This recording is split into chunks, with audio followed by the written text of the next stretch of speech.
here is the part of the debate last night where they asked a question about race. Now, one really important point, I'm only playing 2 clips from it last night.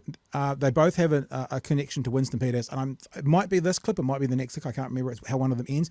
I want you to pay close attention to how desperate Christopher Luxon is to win. He actually basically says, I will do anything to make sure I win. Now, he couches that in like anything to not let you get back in. But what he's saying is, yes, I will work with these horrific people to win.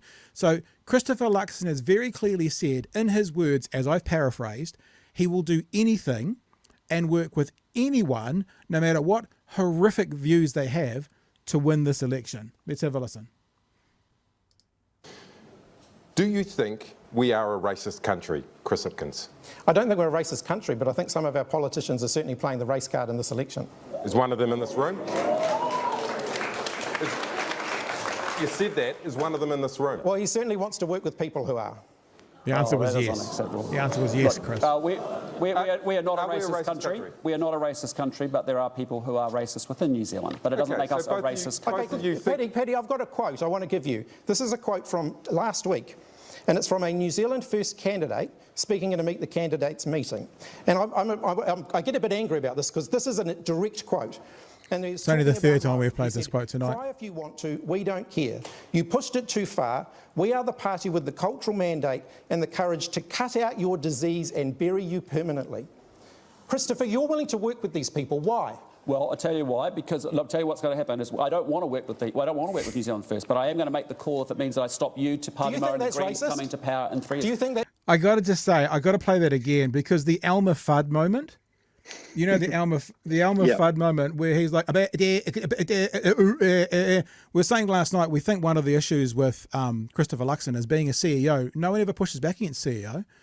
No one ever says, you're being a dick. The CEO does, you do what the CEO says. But when someone pushes back and when he gets to a point that's uncomfortable, it's stuttering. And this is like, well, I don't want to. I was going to loop it about 10 times. It would have been quite a funny soundbite. But just, it's fairly obvious, I know, but I want to look at it again. From last week. And it's from a New Zealand First candidate speaking at a Meet the Candidates meeting. And what it is Christopher Luxon being very, very uncomfortable and not knowing what to say, not having the notes in front of him to repeat, not having the talking points. This is how he responds. Cut out your disease and bury you permanently. Christopher, you're willing to work with these people. Why?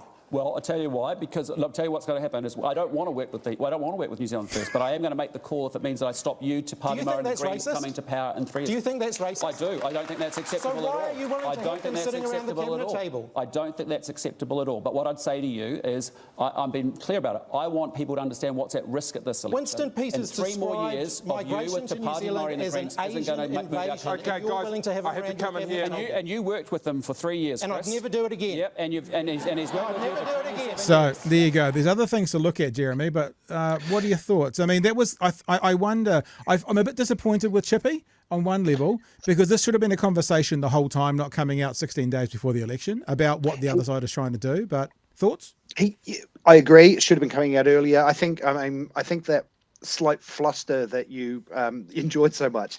Luxon inadvertently possibly said the most honest thing he said on this campaign trail, which is they don't want to work with New Zealand First, but they will do anything.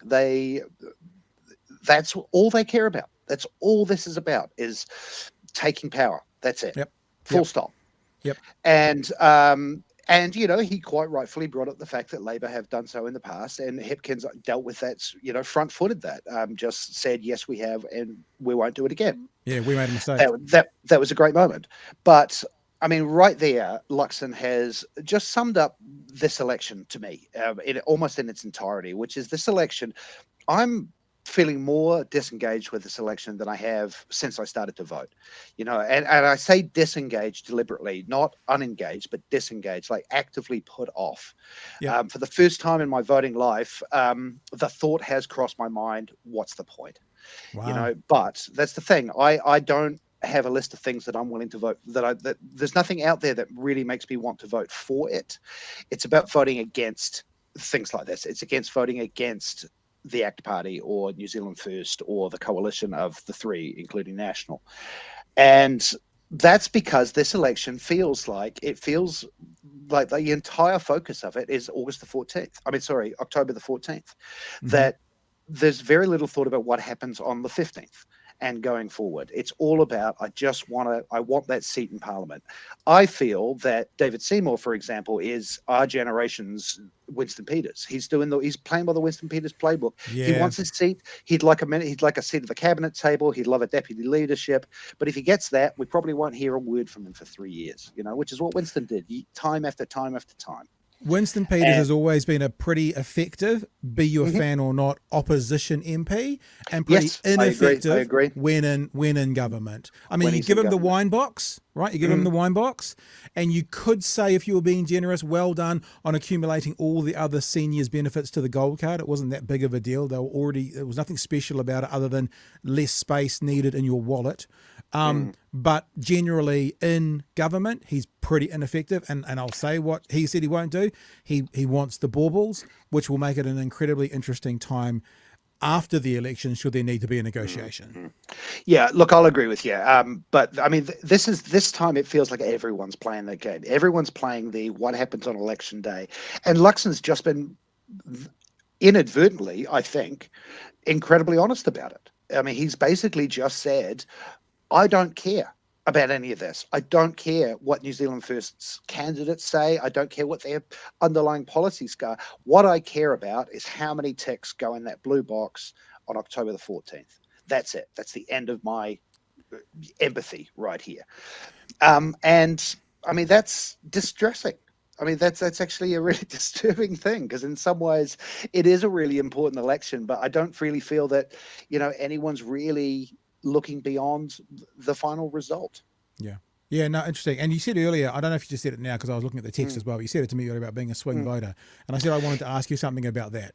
Yeah, well, I'm genuinely an undecided voter at this point. I kind of know who I'm voting against, but I really haven't decided who I'm going to vote for.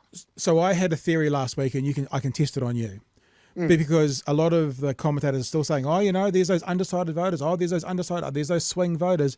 I would suspect most of the undecided, but certainly all of the swing, they're not swinging between National and Labour. They're swinging between Labour, Greens to Party Māori, or they're swinging between National, ACT, New Zealand First. And I would think that would be similar, maybe not as much for the undecided. If I ask you that, if you call yourself undecided, does that mean you just haven't decided, what three you're going to vote for, but you know where you are politically?